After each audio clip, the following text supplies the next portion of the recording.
배구 종목을 총괄하는 국제기구 발리볼 월드에서 지난 10일 126주년을 기념한 일러스트를 올렸습니다. 여기서 김연경은 숫자 10번과 함께 120주년 기념 멤버로 선정된 선수들 중에서도 주장 자리를 차지했습니다. 이를 본 네티즌들은 월클 인증이다라며 남녀 통틀어서도 신기하다, 심지어 저 선수들 사이에서도 주장이다라며 극찬했습니다. 과거 영국 BBC는 김연경을 두고 세계 최고란 바로 이런 선수다라고 말했고, 록스트리트 저널에서는 100년에 한 번 나올까 말까 하는 선수다, 메시보다 더 잘하는 선수다 라고 극찬했습니다. 농구로 치면 조던급이라고 말하기도 했습니다. 그런데 최근 배구계를 뒤집어 놓는 사건이 벌어지면서 김연경은 재평가를 받고 있습니다. 흥국생명 이다영은 지난해부터 SNS에 연이어 한 선수를 저격하는 글을 올렸습니다. 괴롭히는 사람은 재밌을지 몰라도 괴롭힘을 당하는 사람은 죽고 싶다. 날살 좀 처먹은 게 뭔 벼슬도 아니고 좀 어리다고 막대하면 돼? 이다영은 이 같은 노골적인 내용의 글을 SNS에 서슴없이 올렸고, 배구 팬들 사이에서 이다영이 저격한 대상은 김연경이라는 사실이 널리 퍼졌습니다. 이 같은 의혹은 배구 관계자의 월간 배구 잡지 인터뷰를 통해 사실로 확인되었고, 다른 매체 더 스파이크도 그 저격 대상이 김연경이라고 말하며 서로 대화조차 안 할 만큼 불화가 있었다고 했습니다. 이렇게 이다영의 노골적인 저격이 확인되면서 이른바 꼰대, 갑질이라는 오명이 김연경에게 더 씌워졌습니다. 또한 한 유튜브 채널에서는 그동안 흥국생명 이다영 선수가 얼마나 힘들었을까라는 글과 함께 김연경을 비난하는 내용을 다루기도 했습니다. 하지만 김연경은 변명하지 않고 이 같은 글을 올렸습니다. 최고의 복수는 복수하지 않는 것이다. 거기서 벗어나서 그냥 행복하자. 현재 시즌 중인 만큼 불화설을 이축하며 최대한 잡음을 내지 않으려 했던 김연경은 침묵했습니다. 그런데 얼마 있지 않아서 오히려 이재영 이다영의 학교폭력이 폭로되면서 상황은 완전히 반전되었습니다. 학폭 피해자는 이다영이 김연경을 저격하면서 SNS에 올린 피해자 코스프레 게시물을 보고 화가 치밀어 올라 그들의 만행을 세상에 알렸다고 밝혔습니다. 이에 이재영 이다영은 잘못을 인정하며 사과문을 올렸지만 진정성을 인정받지 못했습니다. 충격을 받은 팬들은 소속팀 주장인 김연경 선수에게도 정식으로 사과해야 한다고 말했습니다. 결국 이재영과 이다영은 무기한 출전 정지 징계를 받았습니다. 김연경은 이다영이 SNS 저격글에 올라오기 직전인 지난해 11월 한 인터뷰에서 이렇게 말했습니다. 잘못된 행동을 하고 있고 팀원들한테 피해를 주는 행동을 하고 있는 선수에게 넌 잘하고 있어 라고 얘기하는 것보다 너 지금 잘못하고 있는 것 같아. 지금 너 때문에 팀 분위기도 안 좋고 너 때문에 다른 안 좋은 에너지들이 생기잖아 라고 정확하게 표현해주는 게 좋다고 생각한다고 밝혔습니다. 이어 그 사람이 지금 어떤 상태인지 정확하게 판단하고 솔직한 얘기를 해주는 게 가장 중요한 것 같다며 리더 역할이 정말 중요하다라고 덧붙였습니다. 실제로 김연경은 경기 때는 프로의식을 강조하는 강한 리더십을 가지고 있는 것으로 알려져 있습니다. 하지만 코트 밖에서는 팬들을 위해 무엇이든 다 하는 팬 서비스를 보이며 감동을 주었습니다. 김연경은 경기에서 이기든 지든 팬 한 명 한 명에게 사인을 해주고 사진을 찍어줬습니다. 특히 해외에서도 쉬는 시간에 사인을 받으러 온 외국 소녀에게 무릎을 꿇고 사인을 해주는 사진은 해외 팬들의 마음을 녹이기도 했습니다. 또한 터키에서 활약할 때도 터키 관계자들은 김연경은 미국이나 노르웨이에서 온 용병과는 다르다고 했습니다.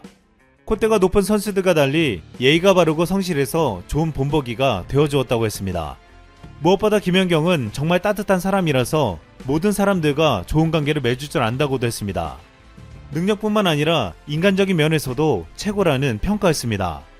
이번에 이다영과 불화설이 논란이 되면서 얼마 전 김연경의 인터뷰도 재조명되었습니다. 지난 20일 김연경은 방송에 출연해 이재영 이다영 쌍둥이 자매를 챙겨주냐는 질문을 받고 딱히 챙겨주는 것은 없다. 그 두 명의 선수는 많은 스포트라이트를 받고 제가 챙겨주지 않아도 많은 분들이 챙겨주기 때문에 챙기지 않아도 될 것 같다고 뼈있는 한마디를 남겼습니다. 이어 전 오히려 경기를 뛰지 않는 선수들, 제가 더 챙겨야 하는 선수들이 있다고 생각하기 때문에 그런 선수들을 더 챙겨주는 것 같다고 대답했습니다. 김연경은 연예인처럼 주목받는 이재영 이다영 대신 소외된 선수들을 챙기겠다고 말한 것입니다. 이처럼 김연경의 그동안의 행적과 이번 사건을 통해보면 후배 선수들을 괴롭힌 것이 아니라 잘못을 바로잡았다는 평가를 받고 있습니다. 김연경은 그동안 세계 최고의 배구 선수라 불리며 놀라운 업적을 만들어냈습니다. 김연경은 세계 최고의 리그라 불리는 터키 리그에 진출해 팀의 챔피언스 리그 우승과 터키 아로마 리그 무패 우승을 이끌고 리그 MVP와 득점왕을 동시에 석권하며 서브와 공격 부문에서도 리그 1위를 차지하는 기염을 토해냈습니다. 결국 김연경은 전세계 남녀 통틀어 연봉 랭킹 1위가 되었습니다.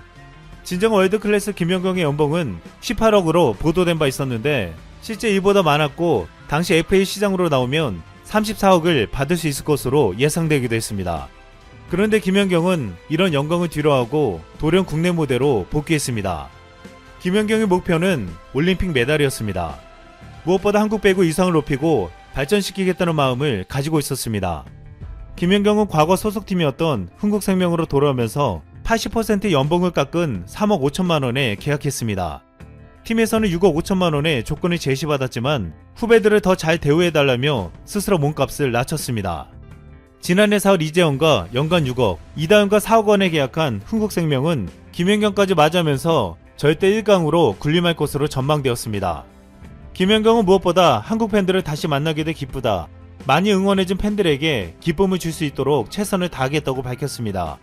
김연경은 그렇게 국내 무대로 복귀해 올림픽 메달을 노리고 한국 여자 배구를 살리겠다는 마음을 가지고 있었습니다.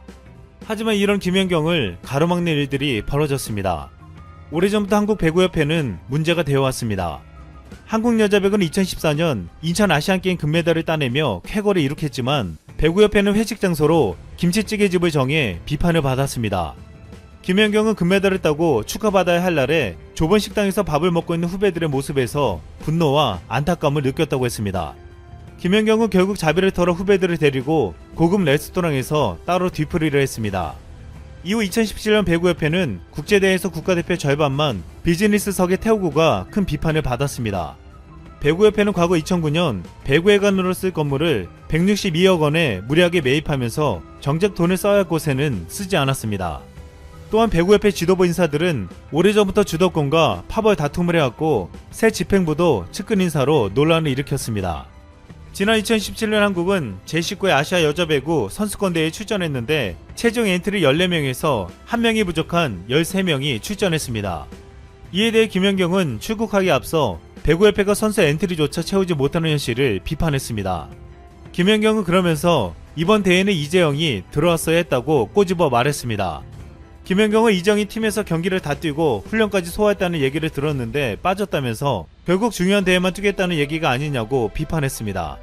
김연경은 과거부터 살인적인 일정으로 국가대표 일정과 배구협회가 요구하는 이벤트성 대회에 참여해왔습니다. 그러면서 한국 배구 꿈나무들을 위해서 장학금을 10년 전부터 후원하고 있습니다.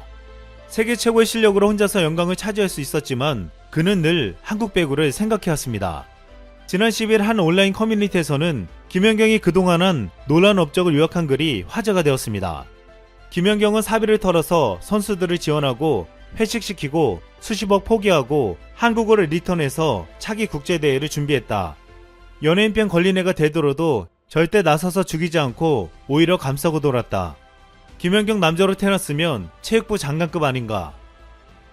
삼성전자 그리고 SK하이닉스 하면 가장 강한 분야가 어디죠? 다들 알고 계시죠? 메모리 반도체입니다.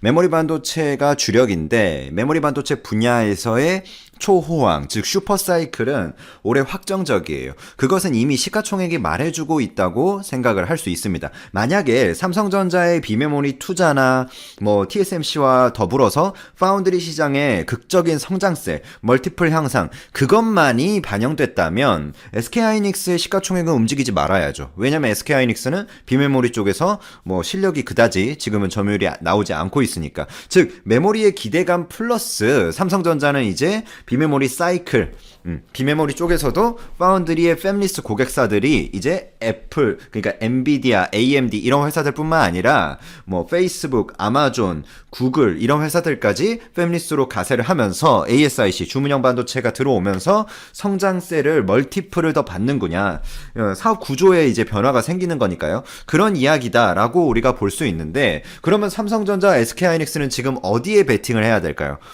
그리고 실제로 어디에 베팅을 하고 있을까요? 바로 시스템 반도체입니다. 파운드리예요. 시스템 반도체 비메모리 경쟁력 강화에 거의 올인을 하다시피 하고 있다고 보시면 크게 틀리지 않습니다. 특히 삼성전자의 경우에 올해 지금 출시하고 있는 제품들이 다 그쪽으로 집중이 돼 있어요. 삼성전자, SK하이닉스가 그동안 약점으로 이렇게 주목을 받았던 시스템 반도체 경쟁력 강화를 위한 가속 페달을 밟고 있다라고 보시면 크게 틀리지 않습니다. 올해 일단 슈퍼사이클이 들어왔어요. 초호황이 이미 예정이 돼 있는 D램과 낸드 제품의 용량과 성능 향상, 당연히 이루어져야 되는 것들은 꾸준히 가면서도 AI 프로세서, 이제 그 소프트뱅크의 손정희 회장도 말을 했지만 AI라고 말을 했죠. AI 프로세서를 포함해서 시스템 반도체 경쟁력을 끌어올려서 이제 메모리로만 굴러가는 회사가 아니라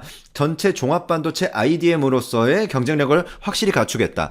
왜냐면 메모리에만 국한되면 안 좋은 점이 뭐냐? 메모리에서 정말 삼성이 지금 절대적인 지배력, 패권을 행사를 하고 있지만 안 좋은 점이 사이클이 너무 이제 단기적으로 크게 왔다 갔다 하는 측면이 있어요. 특히 메모리.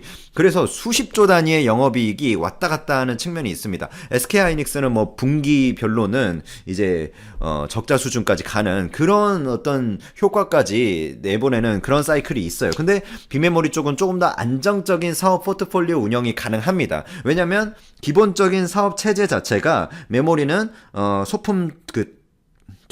소품종 다량, 그리고 비메모리는 그 반대죠. 다품종 소량이기 때문에 그 가격의 편차가 다품종이면 그만큼 서로 간에 이제 해지 포지션이 잡혀지는 거고, 이제 소품종으로 가게 되면 다 같이 떨어지고 다 같이 오르고, 요런 어떤 약간 어떤 한 지역의 부동산 아파트 같은 그런 느낌을 받는다. 그래서 부족할 때는 계속 좀 더 비싸지는 거 아니야? 지금 빨리 사야 돼. 지금 빨리 사야 돼 하면서 이 메모리 고정거래가가 분기별로 이제 기업마다 고정거래가를 하죠. 기업과 기업 간의 B2B 계약 비즈니스를 말하는데, 그게 이렇게 쫙 상승을 하다가도 또 하락기에는 좀 더 나중에 사도 될 것 같아요. 좀 더 떨어진 다음에 사도 될 것 같아 하면서 쭉 떨어집니다. 그래서 메모리 고정거래가 차트를 보시면 쫙 올라갔다 쫙 떨어졌다를 몇 년간의 사이클로 반복한다고 볼 수가 있죠. 물론 그 이면에는 이제 지금 메모리 사이클을 이끌고 있는 데이터 센터 기업이라든지, 향후에 메모리 사이클을 이끌 자율주행 기업이라든지,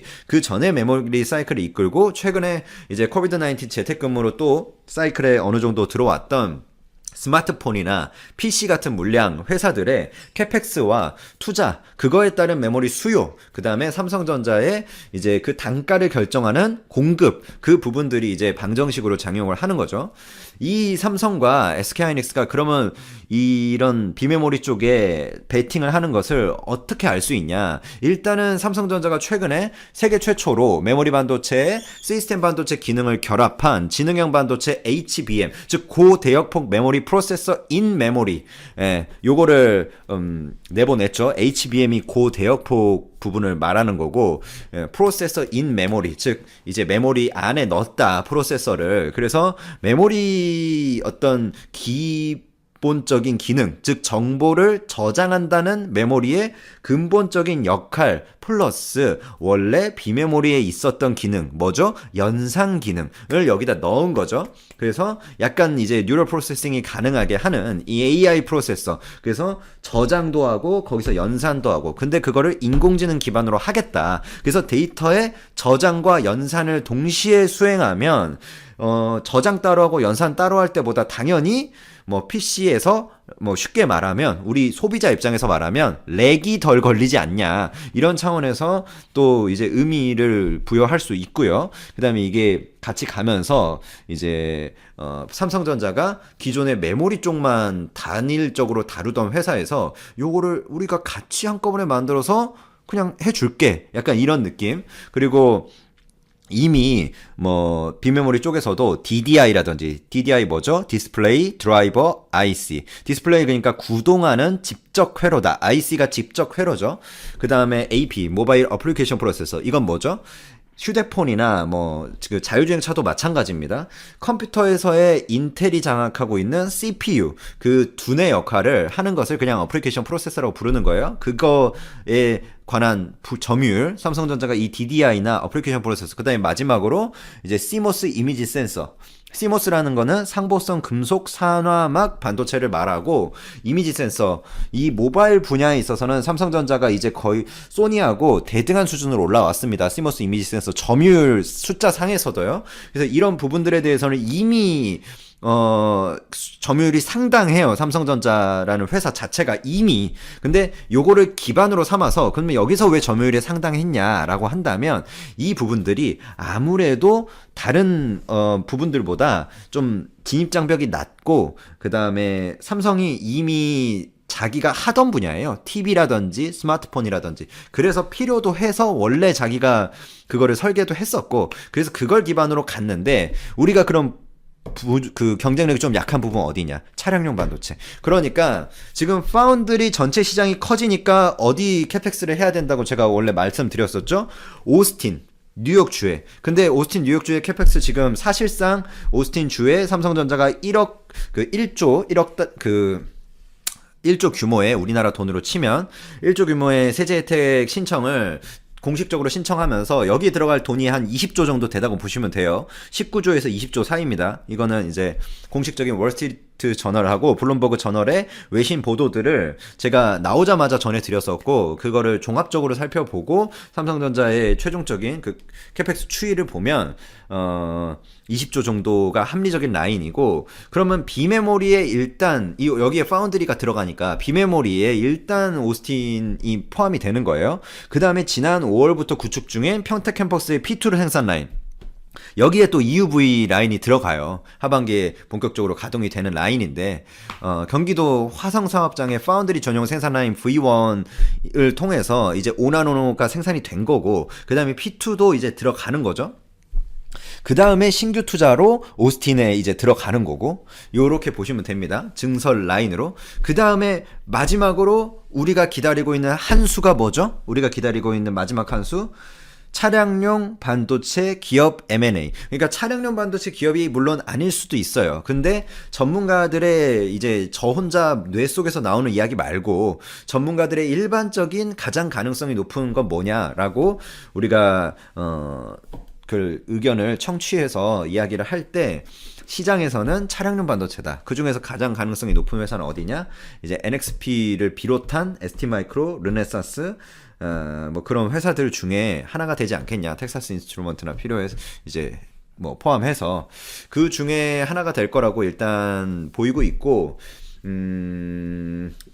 60조 정도, 40조를 미니멈으로 잡았어요. 그래서 이거는 이 60조라는 수치는 오스틴의 일단 20조는 사실상 확정적이고, 왜냐하면 오스틴 시에, 텍사스 주 오스틴의 정부에 증설하겠다고, 세제 혜택이 어느 정도 되냐, 이 정도 원한다라고 이미 서류가 제출된 거예요, 이건. 그래서 20조는 확정입니다.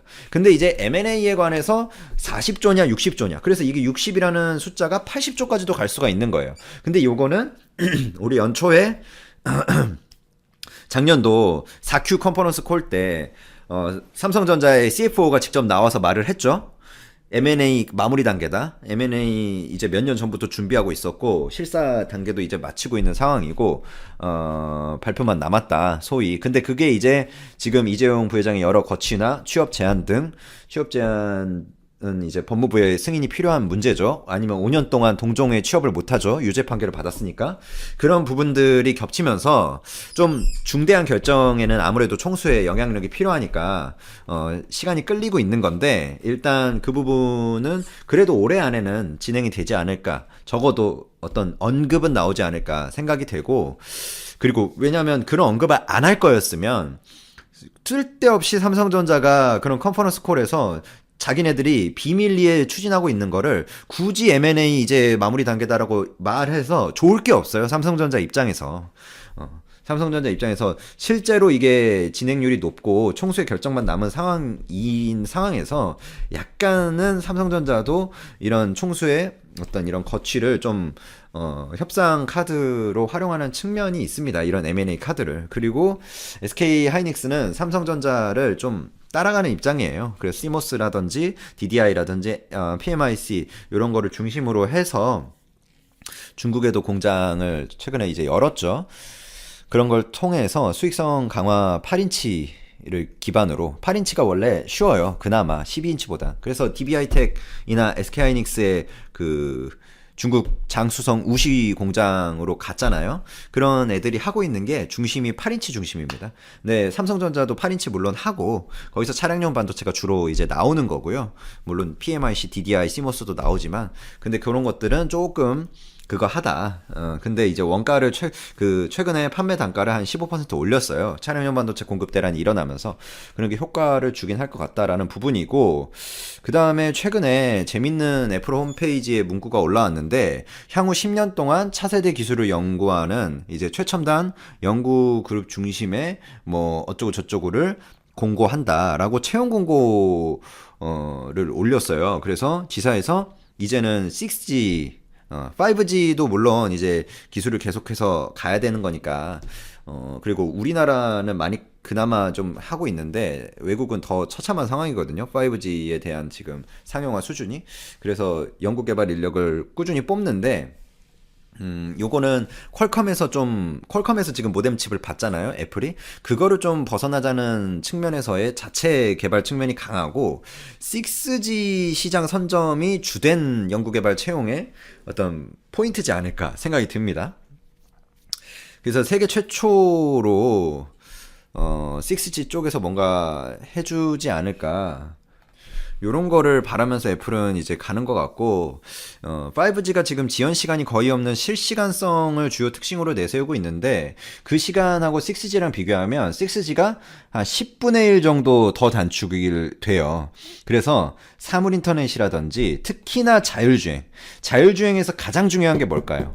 물론 그 자율주행의 기본적인 기술인데, 그 다음으로 본다면, 그리고 근본적인 거는 플랫폼이 구축이 돼야 돼요. 그래서 자율주행을 할 수 있는 도로가 돼야지 자율주행을 하는 거잖아요. 그리고 보안. 왜냐하면 보안이 거기서 이제 취약해지면 우리 생명이 왔다 갔다 하는 거니까. 그래서 두 가지가 포인트인데 6G가 좀 더 그런 거를 앞당길 수 있다고 생각을 하고 5G 단계에서도 어느 정도까지 구현이 될 거다라고 생각을 합니다. 그런 측면에서 애플이 먼저 지금 좀 저런 거를 하려고 하고 있고, 우리나라 중에서는 삼성전자가 이쪽에서 그래도 선행기술 연구를 이미 진행을 하고 있습니다. 그 다음에 업무 협약 같은 것도 SK라든지 KT, LG랑 지금 6G 업무 협약을 이미 체결을 한 상태예요. 삼성전자가 우리나라에서는 역시 가장 빠르게 움직이죠.